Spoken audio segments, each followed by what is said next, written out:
Okay, so now we're going to look at sit to stand. So what I'm going to get you to do, Johnny, is I want you to lean forward. Actually, cross your arms across your chest to start with. Yep, and I want you to lean forward through your trunk. And that's what you want to try and do, is keep your back as neutral as possible, so you're not bending forward through your back or arching your back. Lean forward through your hips as you're doing there. And then I'd like you to, so your weight's transferred over onto your legs now. Then I want you to push through your heels again, and then stand up. Push through your heels and stand up. Good. I made that a bit hard for you because you were leaning forward, didn't use your momentum at all.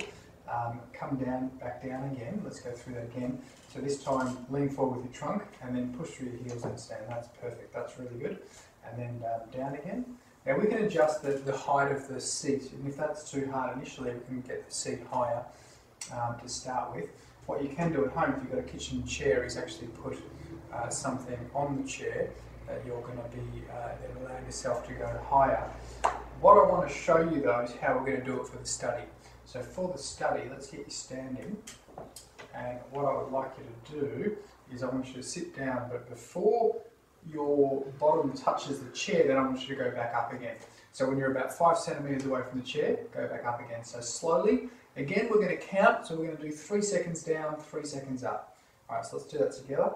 1, 2, 3, 1, 2, 3. Good. And again.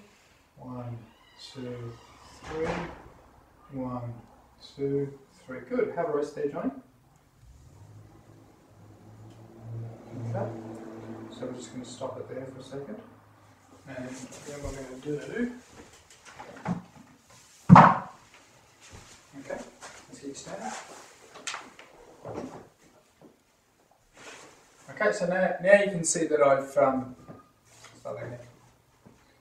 now you can see that I've put something on the chair to make it a bit higher.